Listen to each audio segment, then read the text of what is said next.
ચેનલમાં આપનું સ્વાગત છે। હું છું કવિતા પંચાલ ને હવે જોઈએ આજના સમાચાર।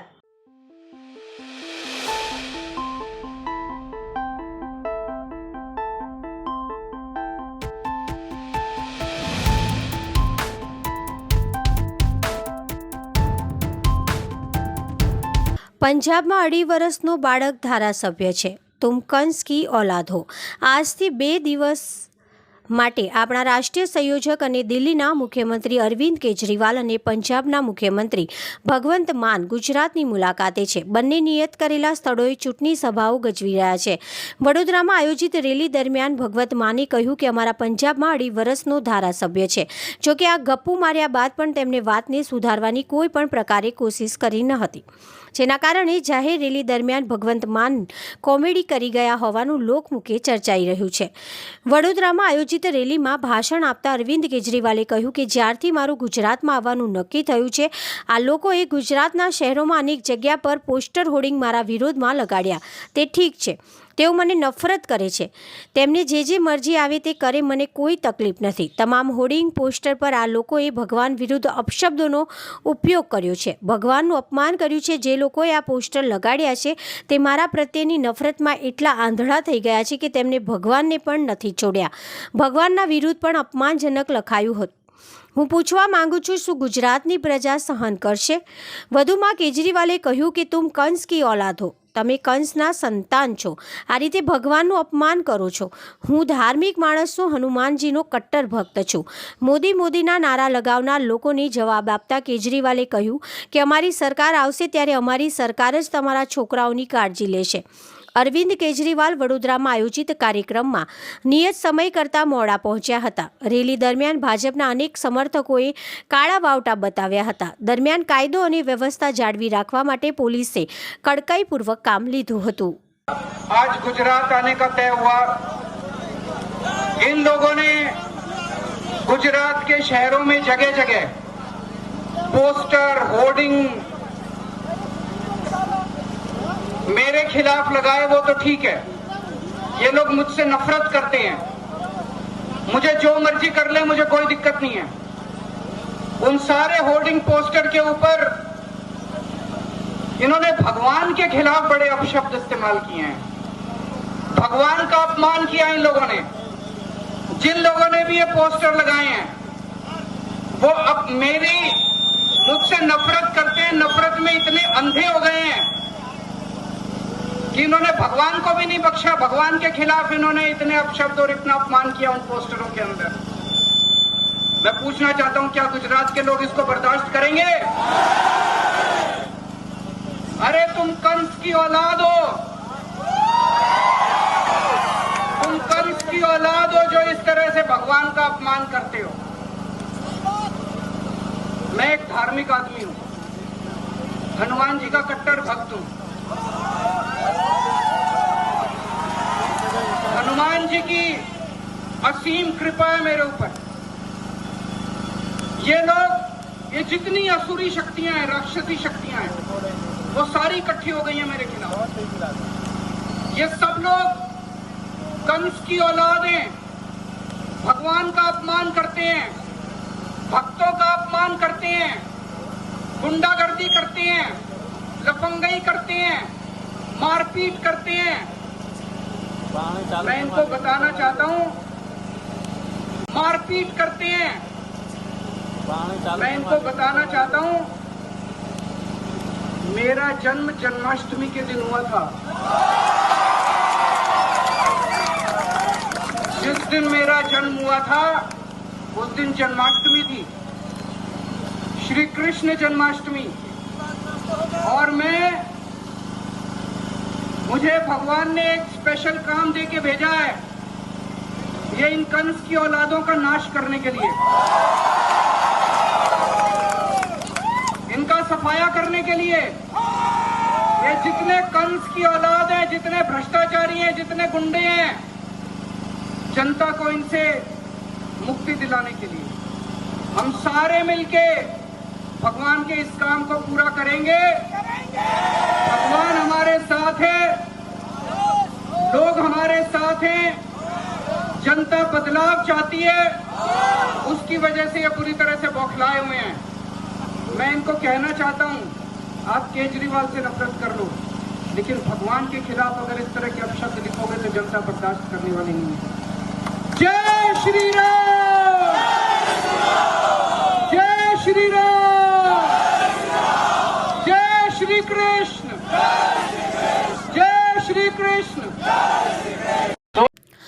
દહેજમાં આવેલા જીએનએફસીના કોન્ટ્રાક્ટના કર્મચારીઓ દ્વારા હડતાલ સાથે વિરોધ કરવામાં આવ્યો। કર્મચારીઓને પગાર પ્રતિદિન ફક્ત ₹4 વધારતા કર્મચારીઓમાં રોષ જોવા મળ્યો હતો। આજુબાજુની કંપનીમાં પણ ₹450 પર દિવસ પગાર આપવામાં આવે છે, જ્યારે જીએનએફસીના કર્મચારીઓને ₹351 પર દિવસ આપવામાં આવતા હોય, જેમાં ફક્ત ₹4નો વધારો કરી આપતા ફક્ત 355 પ્રતિદિન પગાર આપતા પગાર વધુ વધારવાની માંગ સાથે આંદોલન કર્યું હતું। અમે આ બધા હેલ્પરો જીએનએફસીના છે, અમારે રોજ વધારાની અપીલ છે। એ લોકો અમને રોજ વધારીને આપતા નથી, ઉપરથી ગવર્મેન્ટ રોજ વધારે છે પણ આ લોકો પૈસા ખાઈ જાય છે। બીજી વાત કે કંપનીના સાહેબો અને કોન્ટ્રાક્ટરો અમને ઘરે ઘરે ફોર્સ કરે છે કે અમે તમને છૂટા કરી દઈશું, તમારા ગેટ પાસ લઈ લઈશું, એવી રીતે ખોટી રીતે અમને એ કરે છે, દાદાગીરી કરીને અમને સતાવે છે। અમારે રોજ જોવે જ છે ને લઈશું જ અમે, કારણ કે આ કંપની બહુ ખતરનાક છે। કંપનીમાં અમે કામ કરીએ અમે જ જાણીએ છીએ, કંપનીમાં શું પોઝિશન છે અમને જ ખબર છે। રોજ દર વખતે એ લોકો દર વખતે રોજ ₹2-3 વધારે, અમારો રોજ અમને પોહાતું નહીં, અમારે ₹450 રોજ જોવે એટલે જોવે, કારણ કે મોંઘવારી દાડે દાડે વધે છે। એના માટે અમારે રોજ લેવાનો છે ને લેવાનો જ છે। કોઈ પણ આવશે તો અમે એનું ચલોઈએ નહીં, અમને અમારી માટે રોજ વધારી આલે તો અમે રાજી ખુશી જવા તૈયાર છે। કોંગ્રેસના એમએલએ પર હિચકારો હુમલો। વાંસદાના ધારાસભ્ય અનંત પટેલ પર ખેરગામની બજારમાં હુમલો। વાંસદાના ધારાસભ્ય અને ગુજરાત કોંગ્રેસ આદિવાસી સેલના પ્રમુખ શ્રી અનંત પટેલ ઉપર ખેરગામ ખાતે થયેલા હુમલા પર પોલીસ સ્ટેશન પર મોટી સંખ્યામાં સમર્થકો એકઠા થયા હતા। જ્યાં સુધી પોલીસ તંત્ર અને પોલીસના ઉચ્ચ અધિકારી ન આવે અને જ્યાં સુધી બાયલો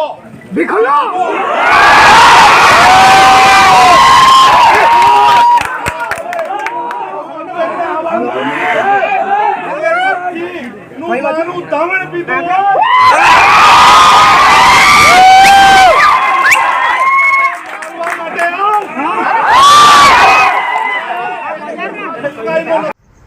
साथियों, जोहार। जय आदिवासी। मैं रविंद्र पाड़वी, आदिवासी टाइगर सेना ATS के कार्यकारी राष्ट्रीय अध्यक्ष। आज गुजरात के अंदर जो विधायक अनंत भाई पटेल पे जो कुछ लोगों ने हमला किया है, तो हमारे आदिवासी लोग जब जल जंगल ज़मीन के लिए या आदिवासी समाज पे अन्याय अत्याचार होता है उसके लिए लड़ते हैं नेतागण, तो उन पे हमला होता है। कुछ जो मानसिक रोगी लोगों ने हमला किया है उनका हम आदिवासी टाइगर सेना ATS की ओर से विरोध करते हैं, और आने वाले कुछ समय के अंदर ऐसा ही आदिवासियों को मजबूर मत करो, नहीं तो हम बताना चाहते हैं कि आपको भोगना पड़ेगा, क्योंकि आदिवासी जाग गया है। अगर आदिवासियों को ऐसा ही टॉर्चर करोगे तो आने वाले समय के अंदर आपको भोगना पड़ेगा। और ये आदिवासी टाइगर सेना का ऐलान है पूरे भारत के अंदर, आदिवासियों पे जब जब अन्याय अत्याचार होगा तो वहाँ पे आदिवासी टाइगर सेना खड़ी रहेगी और इनको न्याय नहीं मिलेगा। और जो लोगों ने ये घटना बनाई है उनको अगर गुजरात पुलिस ने अरेस्ट नहीं किया तो आदिवासी टाइगर सेना की ओर से हम विरोध करेंगे, और इतना विरोध करेंगे कि आप सहन नहीं कर पाओगे। जय आदिवासी, जय जोहार। ગુજરાતમાં આલ્કલીસ દેશમાં સૌપ્રથમ હાઇડ્રેટ ઉત્પાદન કરનારી કંપની બનશે। વડાપ્રધાન શ્રી નરેન્દ્રભાઈ મોદી ભરૂચ જિલ્લાના આમોદ ખાતેથી ગુજરાત સરકારના જાહેર સાહસ ગુજરાત આલ્કીસ એન્ડ કેમિકલ્સના ₹4,105 કરોડના વિવિધ વિસ્તરણ પ્લાનનું તારીખ 10 ઓક્ટોબરના રોજ રાષ્ટ્રને સમર્પિત કરશે। તેમાં ₹405 કરોડના ખર્ચે હાઇડ્રેટ પ્લાન્ટ મહત્વનો છે। આ વિશેષ પ્રકારના રસાયણનું ઉત્પાદન કરનારી આ સૌપ્રથમ ભારતીય કંપની બનશે। GACLના વિવિધ પ્લાન્ટ થકી દેશના અમૂલ્ય વિદેશી હુંડિયામણની બચત થવા સાથે રાષ્ટ્રને આત્મનિર્ભર ભારતની દિશા તરફ આગળ વધારવામાં મદદ કરશે। આ સાથે national aluminium company limited NALCO સાથેના સંયુક્ત સાહસ GACL NALCO alkalies and chemical private limited GNAL પણ રાષ્ટ્રને સમર્પિત કરશે. દહેજ ખાતે GACLના કોસ્ટિક સોડા પ્લાન્ટની ક્ષમતા 785 TPD છે. 1310 TPD સુધી વિસ્તરણ સાથે કંપની તેનો કોસ્ટિક સોડા બજારનો હિસ્સો 11%ના વર્તમાન હિસ્સાથી વધારીને 17% કરશે. આ વિસ્તરણ પ્રોજેક્ટ ₹550 કરોડના ખર્ચે હાથ ધરવામાં આવ્યો છે. GACL ₹850 કરોડના ખર્ચે 1,05,000 TPA ક્ષમતા ધરાવતો અત્યાધુનિક ક્લોરોમિથેન્સ પ્લાન્ટ પણ સ્થાપ્યો છે. આ પ્લાન્ટ મિથાઇલિન ક્લોરાઇડ, ક્લોરોફોર્મ અને કાર્બન ટેટ્રાક્લોરાઇડનું ઉત્પાદન કરવામાં સક્ષમ બનાવશે. આ ક્ષમતા ઉમેરવાથી GACL મિથાઇલિન ક્લોરાઇડની આયાત માંગને પૂર્ણ કરશે અને દેશને આ ઉત્પાદન માટે આત્મનિર્ભર બનાવવા મદદ કરશે. GACL દ્વારા ₹405 કરોડના ખર્ચે સ્થપાયેલો ત્રીજો પ્લાન્ટ 10,000 MTAથી ની ક્ષમતા ધરાવતો હાઇડ્રેસિન હાઇડ્રેટ પ્લાન્ટ છે. આ ઉત્પાદન પેટન્ટ ઇકો ફ્રેન્ડલી પ્રક્રિયા દ્વારા ઉત્પાદિત કરવામાં આવશે. આ પ્રક્રિયા માટે પેટન્ટ ઓફિસ, ભારત સરકાર અને યુનાઇટેડ સ્ટેટ્સ પેટન્ટ અને ટ્રેડમાર્ક ઓફિસ દ્વારા GACL અને CSIR IICT હૈદરાબાદને સંયુક્ત રીતે આપવામાં આવી હતી. GACL પણ આ વિશેષતા રસાયણનું ઉત્પાદન કરનારી ભારતની પ્રથમ કંપની બની છે. હાઇડ્રોજન હાઇડ્રેટ અને મિથેલિન ક્લોરાઇડની વિશ્વકક્ષાની ગુણવત્તા રાષ્ટ્રને આયાત ઘટાડવામાં મદદ કરશે. તે અમૂલ્ય વિદેશી હુંડિયામણની બચત કરશે અને રાષ્ટ્રને આત્મનિર્ભર ભારતની દિશા તરફ આગળ વધારવામાં મદદ કરશે. રાષ્ટ્રને સમર્પિત થનાર અન્ય સાહસ Gujarat alkalies and chemicals limited GACL અને national aluminium company limited NALCO વચ્ચેનું સંયુક્ત સાહસ છે. નવી કંપનીનું નામ GACL NALCO alkalies and chemicals private limited છે. GNAL 130 MW કોલસા આધારિત પાવર પ્લાન્ટ સાથે અદ્યતન 800 TPD કોસ્ટિક સોડા પ્લાન્ટની સ્થાપના કરી છે. આ પ્રોજેક્ટ ગુજરાતના દહેજ ખાતે ₹2300 કરોડના રોકાણથી વિકસાવવામાં આવ્યો છે. આ પ્રોજેક્ટ માટે GACL અને NALCO 60.40 સાથે ભાગીદારી કરી રહ્યો છે. નાલ્કો કોસ્ટિક સોડાનો ખાતરીપૂર્વકનો પુરવઠો મેળવશે. એલ્યુમિનિયમના ઉત્પાદન માટે મહત્વપૂર્ણ ઘટક, જ્યારે GACL કોસ્ટિક સોડા બજારને વધુ મજબૂત બનાવશે.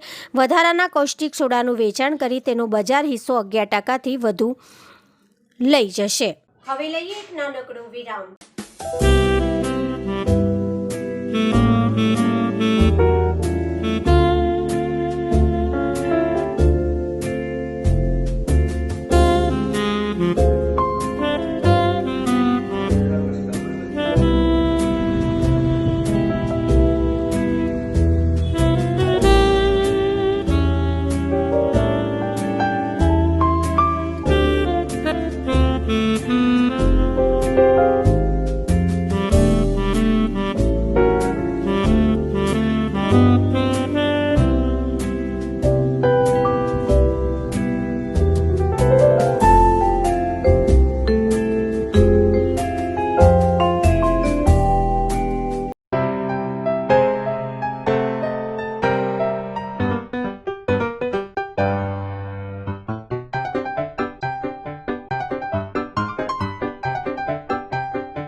એવરેસ્ટ ગ્રુપ દ્વારા રેસકોર્સ જેવા પોશ વિસ્તારમાં પાર્કિંગની તમામ સુવિધાઓ સાથેનું અદ્યતન commercial hub Everest Onyx. Everest group દ્વારા ડિગ્નિટી 1 ની સફળતા બાદ ડિગ્નિટી 2 ભાયલીમાં સિનિયર સિટીઝન્સ માટે તમામ સુવિધાઓ સભર એક લક્ઝુરિયસ એવરેસ્ટ ડિગ્નિટી 2. પ્રકૃતિના ખોળે લક્ઝુરિયસ લાઇફસ્ટાઇલનો અનોખો અનુભવ એટલે ઓર્બિટ 99. કોલ 7698950088. વડોદરામાં સૌ પ્રથમવાર service apartment type studio apartment concept in Bhayli only at Everest unity. Call 7698950222.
Everest group દ્વારા રેસકોર્સ જેવા પોશ વિસ્તારમાં પાર્કિંગની તમામ સુવિધાઓ સાથેનું અદ્યતન કમર્શિયલ હબ એવરેસ્ટ ઓનિક્સ.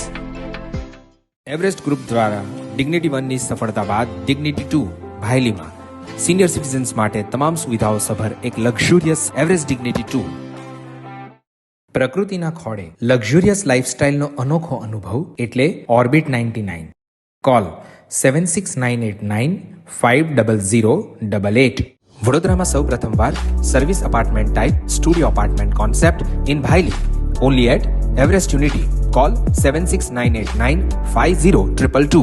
વિરામ બાદ ફરી એકવાર બીબીએન ન્યૂઝ ચેનલમાં આપનું સ્વાગત છે. ભારતીય જનતા પાર્ટીના કપિલ મિશ્રા દ્વારા આજરોજ પ્રેસ કોન્ફરન્સ કરવામાં આવી. આ પ્રેસ કોન્ફરન્સમાં તેમણે દિલ્હીના મુખ્યમંત્રી કેજરીવાલ ઉપર નિશાનો તાક્યો હતો કે તેમણે જણાવ્યું હતું કે ચૂંટણીના પ્રચારમાં જૂઠા વાયદા કરે છે અને લોકોના ધર્મ પરાવર્તનની વાતો કરે છે. દિલ્હીમાં લોકોના ટેક્સના પૈસાથી બિલ ભરે છે.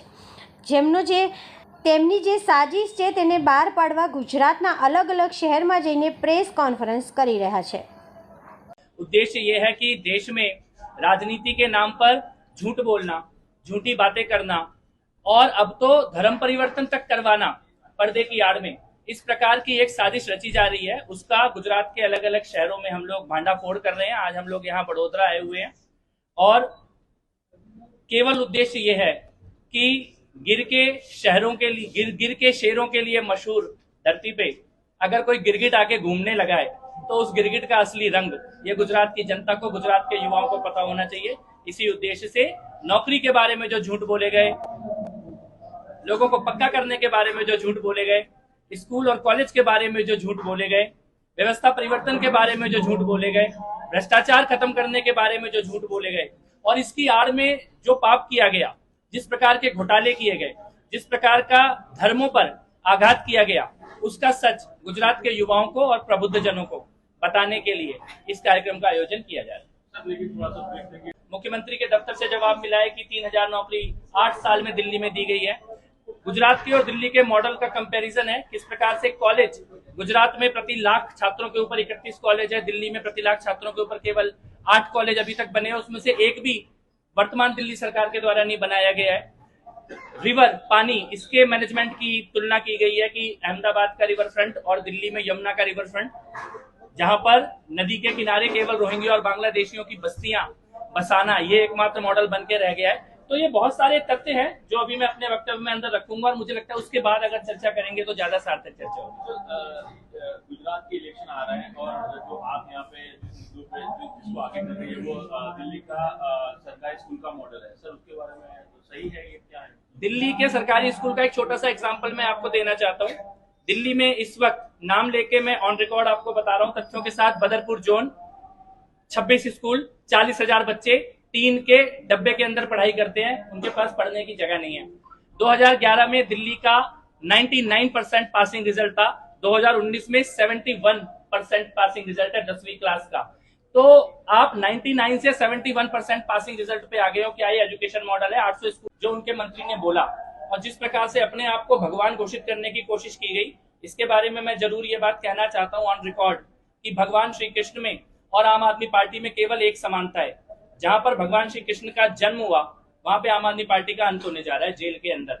और जिस प्रकार से उनके मंत्री आज सत्येंद्र जैन ऑलरेडी जेल में है, विजय नायर जेल में है, महेंद्रू जेल में है, मनीष सिसोदिया के ऊपर जांच चल रही है, राघव चड्ढा के ऊपर जांच चल रही है. मेरे को ये लगता है कि शायद देश में भ्रष्टाचार का सबसे निकृष्ट उदाहरण अगर देखना हो और जिस प्रकार की भाषा राजेंद्र पाल गौतम ने बोली है, मुझे लगता है पूरे देश में इसको कोई स्वीकार नहीं करेगा. आप 10 करोड़ हिंदुओं के धर्म परिवर्तन का लक्ष्य लेके चल रहे हैं 2025 तक. ये निकृष्ट राजनीति है, इसको स्वीकार नहीं किया जा सकता. कल केजरीवाल ने यहाँ पे वडोदरा में रोड शो किया. उन्होंने जो ये सत्तारूढ़ पार्टी को कंस की औलादे बताया और खुद को बोला कि मैं जन्माष्टमी के दिन जन्मा हूँ और इनका सर्वनाश करूंगा. तो सर आप इसको किस तरीके से? देखिए, मैं फिर से आपको एक बात कहना चाहता हूँ कि भगवान श्री कृष्ण में और अरविंद केजरीवाल आम आदमी पार्टी में केवल एक ही समानता है. जहां पे कृष्ण जी का जन्म हुआ था वहां पे इनकी राजनीति का अंत होगा जेल के अंदर. और स्वयं को भगवान घोषित करने वाला कंस था, स्वयं को भगवान घोषित करने वाला रावण था, स्वयं को भगवान घोषित करने वाला हिरण्यकश्यप था. और लोकतंत्र में इस प्रकार का अहंकार हमेशा सर्वनाश का कारण बनता है. गुजरात ने स्वयं को भगवान मानने वाले बड़े बड़े राक्षसों को देखा भी है और उनका संहार होते हुए भी देखा है. मुझे लगता है उनकी भाषा ठीक नहीं थी और इस भाषा की आड़ में वो जिस पाप को छुपाना चाहते हैं, राजेंद्र पाल गौतम के पाप को, हिंदुओं के धर्म परिवर्तन कराने के लक्ष्य को जिस प्रकार की भाषा भगवान श्री राम के ભરૂચ જિલ્લા પંચાયતના જાહેર બાંધકામ સમિતિના અધ્યક્ષ અને સુરત શહેર પ્રભારી ધર્મેશભાઈ મિસ્ત્રીના જન્મદિવસ પર ત્રાલસા ખાતે આવેલા અસ્મિતા વિકાસ કેન્દ્રમાં દિવ્યાંગ બાળકો સહ યાદગાર ઉજવણી કરવામાં આવી. મહારાજા સયાજીરાવ યુનિવર્સિટીની ટેકનોલોજી ફેકલ્ટી ખાતે ભારત વિકાસ પરિષદ દ્વારા રાષ્ટ્રીય સમૂહ ગાન સ્પર્ધામાં અન્ય શહેરોમાંથી વિદ્યાર્થીઓએ ભાગ લીધો હતો. વિજેતા ટીમ રાષ્ટ્રીય સ્તરે જશે.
ભરૂચમાં ઈદે મિલાદના પવિત્ર દિવસે મુસ્લિમ બિરાદરો દ્વારા આજે જુલુસ કાઢવામાં આવ્યા. ઈદે મિલાદ એ એક એવો દિવસ છે જે ઇસ્લામમાં ઘણું મહત્વ ધરાવે છે કારણ કે તે પ્રોફેટ મુહમ્મદનો જન્મ સૂચવે છે. ઈદે મિલાદ ઇસ્લામિક કેલેન્ડરના 3જા મહિનાની 12મી તારીખે આવે છે. રાજ્યના મંત્રીમંડળ સહિત કેન્દ્રીય મંત્રીઓના ધામા 5000 રાજ્ય અને કેન્દ્રની પોલીસ સુરક્ષામાં તૈનાત 1500થી વધુ ઉચ્ચ અધિકારીઓ રહેશે ખડે પગ. 1 લાખથી વધુ પ્રજા વડાપ્રધાનને સાંભળવા આતુર. વડાપ્રધાન મોદી ભરૂચના આંગણે ₹8200 કરોડના મહત્વાકાંક્ષી પ્રોજેક્ટના લોકાર્પણ ભૂમિપૂજન કરશે, જેને લઈને ભરૂચ, આમોદ અને જંબુસર અભૂતપૂર્વ ઉત્સવમય માહોલ વચ્ચે અભેદ્ય સુરક્ષા છાવણીમાં તબદીલ થઈ ગયું છે. ભરૂચમાં આમોદના રેવા સુગર ખાતે વડાપ્રધાન નરેન્દ્ર મોદીને 5 વર્ષ બાદ આવકારવા જિલ્લા સહિત રાજ્યનું તંત્ર અને પ્રજા થનગની ઉઠી છે. નરેન્દ્ર મોદી 50 મિનિટનું રોકાણ કરી રેવા સુગરના મેદાનમાં બનાવેલા અદ્યતન ડોમમાં 1 લાખથી વધુ જનમેદનીને સંબોધશે. રાજ્યના મંત્રીમંડળ સહિત કેન્દ્રીય મંત્રીઓના ધામા વચ્ચે 5000 રાજ્ય અને કેન્દ્રની પોલીસ સુરક્ષામાં તૈનાત રહેશે. સાથે જ 1500થી વધુ ઉચ્ચ અધિકારીઓ ખડે પગે રહેશે. તો આ હતા આજના સમાચાર. કાલે ફરી મળીશું આ સમયે આ ચેનલ પર. ત્યાં સુધી સમગ્ર BBN ન્યૂઝ ચેનલની ટીમને રજા આપશો.